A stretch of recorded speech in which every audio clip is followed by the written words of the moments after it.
کیونکہ یہ چیزیں دین اور دنیا دونوں میں ہی کام آتی ہے۔ تو لہٰذا ماں باپ کو چاہیے کہ وہ اولاد کو صرف مالدار بننے کے متعلق ہی جو ہے وصیت نہ کریں، یا مال کے متعلق ہی جو ہے موت کے وقت اکثر دیکھا جاتا ہے کہ لوگ جو ہیں ان کو جو فکر ہوتی ہے والدین کو وہ مال و دولت سے متعلق ہوتی ہے کہ فلاں حصہ جو ہے اس کو دے دینا، یہ کام کر لینا، لیکن انہیں اس چیز کی فکر ہرگز نہیں ہوتی کہ اس کے مرنے کے بعد اس کے اولاد جو ہے وہ کیا کرے گی۔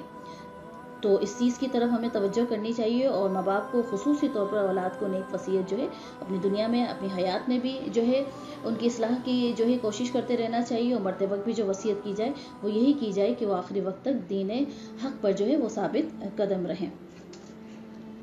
جب ہم نے وصیت کی بات کی کہ وصیت جو ہے والدین کے لیے ضروری ہے کہ جب وہ وصیت کریں تو بچوں کو تو دین کے متعلق بھی وصیت کریں۔ اب یہ طریقہ جو ہے وہ بزرگان دین کا بھی طریقہ رہا ہے، تو چند روایت کے ذریعے ہم اس کو بھی جان لیتے ہیں کہ حضرت عطا رضی اللہ تعالیٰ عنہ فرماتے ہیں کہ میں نے صحابی حضرت ولید رضی اللہ تعالیٰ عنہ سے ملا اور ان سے پوچھا کہ آپ کے والد نے وصال کے وقت کیا وصیت فرمائی؟ تو حضرت ولید رضی اللہ تعالیٰ عنہ نے فرمایا کہ میرے والد نے مجھے بلا کر فرمایا کہ اے بیٹے، اللہ تعالیٰ سے ڈر اور یہ بات جان لے کہ تو اللہ سے اس وقت تک ڈرنے والا نہیں بنے گا جب تک اللہ تعالیٰ پر اور ہر خیر و شر کے اللہ تعالیٰ کی طرف سے مقدر ہونے پر ایمان نہ لائے گا۔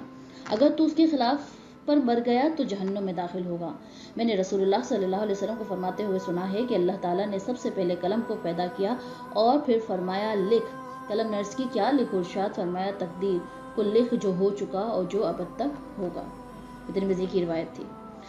لہٰذا یہ طریقہ جو ہے ہمارے صحابہ کرام علیہ رضوان کا بھی رہا ہے کہ انہوں نے جو وصیت فرمائی وہ اپنی اولاد کو دین پر قائم رہنے کی اور ایمان کے متعلق اور صالح اعمال کے متعلق مختلف روایت آتی ہیں جس میں مختلف کاموں کی طرف جو ہے انہوں نے اپنی اولاد کو خاص وصیت فرمائی ہے، جیسے کہ یہاں پہ تقدیر کے متعلق صحابہ کرام جو ہے وہ وصیت اپنی اولاد کو فرما رہے ہیں۔ اس کے علاوہ ایک اور روایت بس میں آپ کے سامنے آخری پیش کروں گی وصیت کے متعلق کہ حضرت عبداللہ بن مسعود رضی اللہ تعالیٰ عنہ کی وفات کا وقت جب قریب آیا تو ان کے بیٹے حضرت عبد الرحمن رضی اللہ تعالیٰ عنہ نے عرض کی کہ مجھے کچھ وصیت کیجیے۔ تو حضرت عبداللہ بن مسعود رضی اللہ تعالیٰ عنہ نے فرمایا میں تمہیں وصیت کرتا ہوں کہ تم اللہ تعالیٰ سے ڈرتے رہو اور زیادہ وقت جو ہے اپنے گھر میں رہو اور اپنی زبان کی حفاظت کرو اور اپنی خطاؤں پر رویا کرو۔ تو یہ تو تھی چند روایت جو میں نے آپ کے سامنے پیش کی جو صحابہ کرام علیہ رضوان کا بھی طریقہ رہا ہے کہ انہوں نے اپنی اولاد کو نیک اعمال کرنے کی نصیحت فرمائی، جیسے کہ اس میں اب آخری روایت جو میں نے آپ کے سامنے پیش کی اس میں اپنی زبان کی حفاظت کرنے کی جو ہے وہ نصیحت فرما رہے ہیں۔ تو اس طرح مختلف روایت جو ہے ہمارے صالحین اور تابعین کا بھی جو ہے طریقہ رہا ہے کہ انہوں نے اپنی اولاد کو مرتے وقت جو ان کو جو فکر لاحق ہوتی تھی وہ یہی ہوتی تھی کہ ان کی اولاد جو ہے وہ اعمال صالح کرتی رہے اور دین پر ثابت قدم رہے۔ تو لہٰذا ہمیں بھی مال و دولت کی فکر کرنے سے زیادہ ان کے اعمال کی فکر کرنی چاہیے، دنیا میں بھی ان کی تربیت کا بہترین اہتمام کرنا چاہیے اور مرتے وقت بھی جائیں تو ان کو یعنی ان کو اچھی نصیحت کر کے جائیں کہ دین پر ثابت قدم رہنا ہی سب سے اہم اور ضروری ہے۔ چلتے ہیں اس کے آگے کی آیت اور اس کی تفسیر کی طرف۔ اب آیت نمبر 133 جس میں یعنی اے یہودیوں کیا تم اس وقت موجود تھے جب یعقوب کے وصال کا وقت آیا اور جب انہوں نے اپنے بیٹوں سے فرمایا بیٹوں میرے بعد تم کس کی عبادت کرو گے؟ تو انہوں نے کہا کہ آپ کے معبود آپ کے ابو اجداد ابراہیم اور اسماعیل اسحاق کے معبود کی عبادت کریں گے جو ایک معبود ہے اور ہم اس کے فرمانبردار ہیں۔ اب یہ آیت جو ہے وہ یہودیوں کے حق میں نازل ہوئی تھی۔ کیوں؟ کیونکہ انہوں نے کہا تھا حضرت یعقوب علیہ السلام نے وفات کے روز اپنی اولاد کو یہودی رہنے کی وصیت کی تھی۔ حالانکہ ہم آیت نمبر 130 کے اندر جو ہے اس بات کی وضاحت کر چکے ہیں کہ وہ لوگ دراصل جو تھے حضرت ابراہیم علیہ السلام کو اپنی طرف جو ہے فخر کے ساتھ منسوب کرتے تھے، لیکن وہ دین ابراہیم سے بھی پھر چکے تھے۔ اس کی تفسیر کی طرف مزید جو ہے میں نہیں جاؤں گی کیونکہ ہم نے 130 آیت کی تفسیر میں اس کی وضاحت جو ہے آپ کے سامنے پیش کر دی ہے۔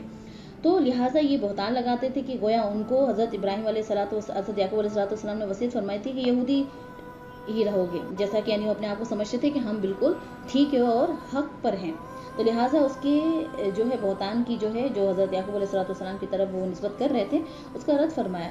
اور یہاں پہ یہ بھی مانا ہے کہ یہ بنی اسرائیل کیا تمہارے پہلے لوگ جو تھے حضرت یعقوب علیہ السلام کے آخری وقت میں ان کے پاس موجود تھے جس وقت انہوں نے اپنے بیٹوں کو بلا کر اسلام اور توحید کا اقرار لیا تھا، اور یہ اقرار لیا تھا جو کہ آیت میں نے آپ کے سامنے ابھی پیش کیا۔ اچھا یہاں پہ آبا و اجداد میں حضرت اسماعیل علیہ السلام کا بھی ذکر کیا گیا ہے، تو آپ جو ہے سننے والے سامعین جو ہے وہ شاید تھوڑا سا پریشان ہو جائیں کہ حضرت اسماعیل علیہ السلام جو ہے وہ کس طرح بابوں میں داخل ہوئے ہیں، ٹھیک ہے، آبا و اجداد میں۔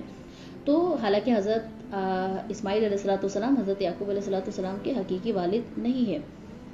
یہ اس لیے ہے کہ آپ علیہ السلام یعنی حضرت اسماعیل علیہ السلام ان کے چچا ہیں، اور چچا بمنزلہ باپ کے ہوتا ہے، یعنی اس کے برابر ہوتا ہے. جیسا کہ حدیث شریف میں ہے کہ حضرت اسماعیل علیہ السلام کا نام حضرت اسحاق علیہ السلام سے پہلے ذکر فرمانا 2 وجہ سے ہے. ایک تو یہ کہ آپ حضرت اسحاق علیہ السلام سے 14 سال بڑے ہیں، اور دوسرا اس لیے کہ آپ سید عالم صلی اللہ علیہ وسلم کے آبا میں سے بھی ہیں. تو یہ تو ہوگی ان کے جو بہتان حضرت یعقوب علیہ السلام کی طرف وہ لگا رہے تھے اس کا رد. چلتے ہیں اس کی بعد کی آیت کی طرف. اب اپنی آخری آیتوں کی طرف 134 اور 135 کی طرف. وہ ایک امت ہے جو گزر چکی ہے، ان کے اعمال ان کے لیے ہے، اور تمہارے اعمال تمہارے لیے، تم سے ان کے کاموں کے بارے میں نہیں پوچھا جائے گا. اب چلتے ہیں کہ آیا اس کا جو ہے شان نزول جو ہے وہ کیا ہے اور معاملہ کیا تھا. جب یہودی دلائل میں عاجز ہو جاتے تو آخر میں کہہ دیتے تھے کہ اگر ہمارے عقائد اور اعمال غلط بھی ہوئے تو ہمارے باپ داداؤں کے اعمال جو ہیں وہ ہمیں کام آ جائیں گے اور ان سے ہماری نجات ہو جائے گی. تو ان کے رد میں یہ آیت نازل ہوئی کہ وہ سب گزر چکے ہیں، ان کے اعمال ان کے لیے ہے اور تمہارے اعمال تمہارے لیے. اگر تم غلطی کرو گے تو اس کا جواب تمہیں ہی دینا ہوگا. تمہارے آبا و اجداد کے اعمال تمہیں کام نہیں آئیں گے. کیوں؟ کیونکہ ان کا عقیدہ جو تھا وہ بگڑ چکا تھا، لہٰذا تمہیں ان کے اعمال جو ہیں وہ کام نہیں آئیں گے. اس سے معلوم کیا ہوا کہ آخرت میں اپنے اعمال کام آئیں گے، اور اگر عقیدہ خراب ہو تو کسی دوسرے کے اعمال بھی فائدہ نہ دیں گے. پھر اس کے بعد جو آیت نمبر 135 جو آج کی ہماری آخری آیت ہے اس کی تفسیر کو جو ہے وہ سن لیتے ہیں. اور اہل کتاب نے کہا کہ یہودی ہو جاؤ، نصرانی ہو جاؤ، ہدایت پا جاؤ گے. تم فرماؤ ہرگز نہیں، بلکہ ہم تو ابراہیم کا دین اختیار کرتے ہیں جو ہر باطل سے جدا تھے اور وہ مشرکوں میں سے نہ تھے. چلتے ہیں اس آیت کی جو ہے شان نزول کی طرف کہ یہ آیت جو ہے وہ کیوں نازل ہوئی. حضرت عبداللہ بن عباس رضی اللہ تعالیٰ عنہ نے فرمایا کہ یہ آیت مدینے کے یہودی سرداروں اور عیسائیوں کے جواب میں نازل ہوئی تھی. یہودیوں نے تو مسلمانوں سے یہ کہا تھا کہ حضرت موسیٰ علیہ السلام تمام انبیاء کرام علیہ السلام میں سب سے افضل ہیں، توریت تمام کتابوں سے افضل ہے، اور یہودی دین تمام ادیان سے اعلیٰ ہے. اس کے ساتھ انہوں نے حضرت سید کائنات محمد مصطفیٰ صلی اللہ علیہ وسلم، انجیل شریف اور قرآن شریف کے ساتھ کفر کر کے مسلمانوں سے کہا تھا کہ یہودی بن جاؤ. اسی طرح عیسائیوں نے بھی اپنے ہی دین کو حق بتا کر مسلمانوں سے عیسائی ہونے کو کہا تھا، جس کے جواب میں یہ آیت جو ہے وہ نازل ہوئی. اور اللہ تعالیٰ نے کیا فرمایا، آیت کے ترجمے میں کیا موجود ہے کہ تم فرماؤ ہرگز نہیں، بلکہ ہم تو ابراہیم کا دین اختیار کرتے ہیں جو ہر باطل سے جدا تھے اور وہ مشرکوں میں سے نہ تھے. تو یہ تو تھی آج کی ہماری آیات اور اس کی مختصر سی تفسیر. انشاءاللہ آئندہ کی ویڈیو میں مزید آیتیں اور اس کی تفسیر جو ہے وہ میں آپ کے سامنے پیش کروں گی. جب تک کے لیے اجازت دیجیے، اپنی دعاؤں میں یاد رکھیے گا. فی امان اللہ. السلام علیکم ورحمۃ اللہ وبرکاتہ.